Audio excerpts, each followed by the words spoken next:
पुढील 3 राशीच्या लोकांना प्रेम संबंधामध्ये यश मिळण्याची शक्यता आहे. दुरावलेलं प्रेम तुमचं तुम्हाला मिळू शकतं.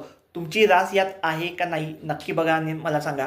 आता वृषभ रास असेल तर वृषभ राशीला कसं आहे की प्रेम संबंधामध्ये तुमचं स्थैर्य किंवा जवळीक जी दोघांमधली असते ना ती वाढू शकेल. त्याच्यामुळे वृषभ राशीला लव्ह लाईफमध्ये म्हणा प्रेम संबंधामध्ये चांगले यश आहेत.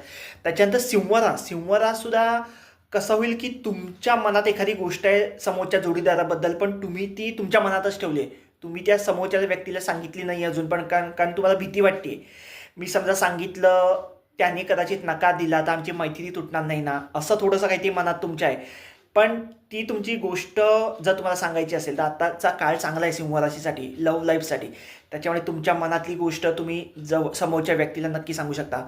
त्यानंतर वृश्चिक राशीचं कसं आहे की दोघांमध्ये काहीतरी गैरसमज झालेत आणि त्याच्यामुळे तुमचं नातं अगदी तुटण्याच्या मार्गावर आहे. अगदी आमचं नातं कधीही तुटेल असं वाटतंय थोडंसं. तर तो तो जो दुरावा आला आहे ना दोघांमध्ये, तर समोरासमोर बसून दोघात जे काही गैरसमज झाले असतील ते दूर करण्याची वेळ आता आली आहे. त्याच्यामुळे जास्तीत जास्त प्रयत्न करा या तिन्ही राशीना, म्हणजे सिंह, वृषभ आणि वृश्चिक या तिन्ही राशीच्या लग्न आणि चंद्ररास तुमच्या प्रेम संबंधासाठी, तुमच्या लव्ह लाईफसाठी सध्या चांगला काळ आहे. त्याच्यामुळे या संधीचा फायदा घ्या. पुन्हा संधी मिळेल न मिळेल माहीत नाही. सध्याची संधी आली ती सोडू नका. All the best.